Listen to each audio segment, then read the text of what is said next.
warahmatullahi wabarakatuh. Salam rahayu buat kita semua, buat sedulur-sedulur semua. Ketemu lagi bersama Kikitas Pandawa YouTube channel. Dalam kesempatan kali ini saya akan sedikit menjelaskan ya, bagaimana caranya mengetahui suatu benda yang ada khodamnya atau yang ada energinya ya, dan bagaimana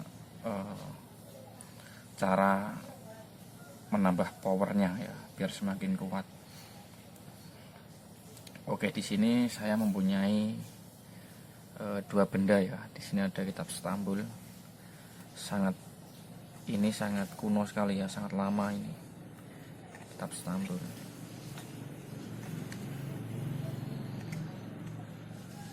Dan ini saya mempunyai cincin galih kelor.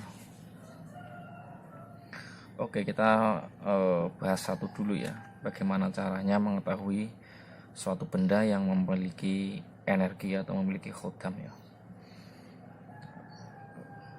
Ini adalah cincin galih kelor.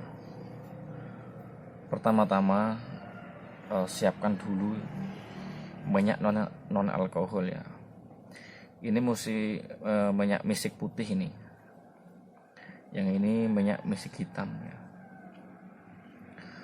Caranya bisa kita olesin dulu ya, seperti ini.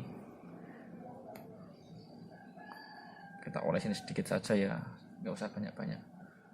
Seperti ini kita olesin.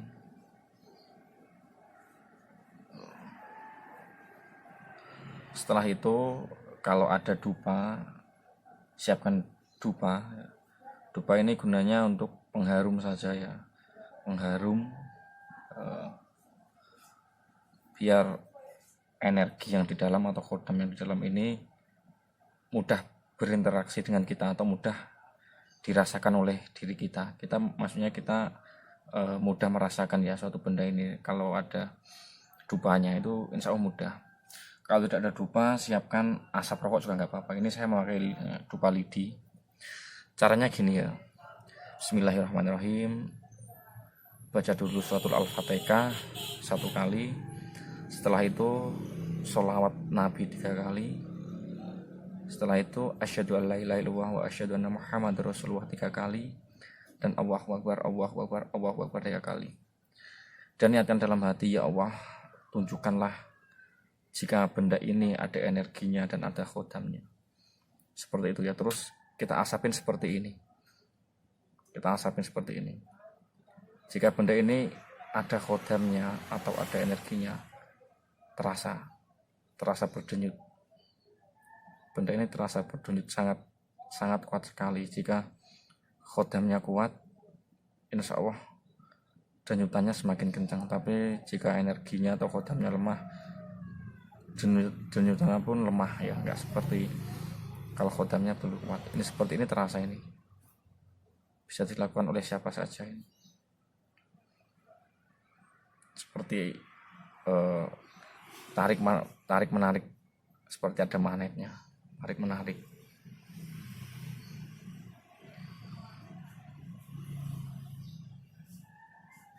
Asapin terus sampai betul-betul terasa. Kalau tidak terasa apa-apa, mungkin benda itu energinya sudah hilang ya, atau khodamnya sudah hilang karena suatu benda itu jarang dirawat atau jarang dipakai, atau bisa juga melanggar pantangan ya, misal tidak boleh dibawa ke tempat-tempat tertentu seperti itu.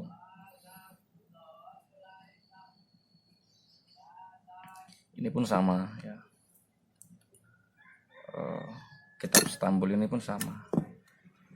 Jika masih aktif ya energinya, ini sangat terasa kuat sekali. Ini seperti kitab Stambul Andarun ya, Jawa kuno ini. Ada tokoh-tokoh pewayangan juga. Kita coba ya, Bismillahirrahmanirrahim.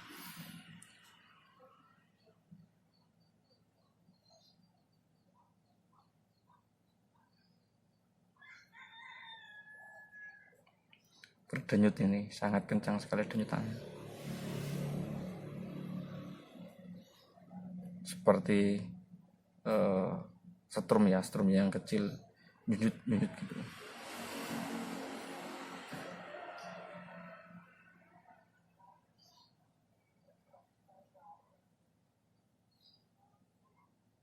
Oke, yang itu sekarang tahap kedua ya. Yang kedua tadi gimana caranya mengembalikan kekuatan atau powernya benda-benda yang bertuah seperti mustika, batu akik, dan lain sebagainya.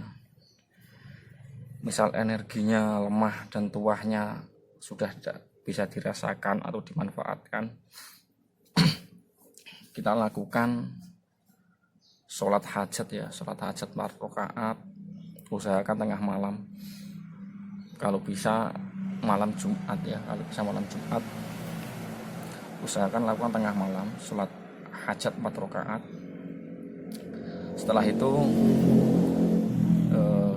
kita tawasul ya, tawasul ke Nabi besar kita Nabi Muhammad SAW dan para waliullah, Syekh Abdul Qadir Al-Jalani, Syekh Subakir, dan para wali songo. Setelah itu benda yang mau kita tambah energinya atau aktifkan energinya lagi, diolesin dulu ya pakai minyak non alkohol. Jafaron merah bisa, misik putih bisa, misik hitam juga bisa. Setelah itu bacakan Astaghfirullahaladzim sebanyak 313 kali, istighfar sebanyak 313 kali. Setelah itu sholawat sebanyak 313 kali. Setelah sholawat Allahu Akbar sebanyak 313 kali.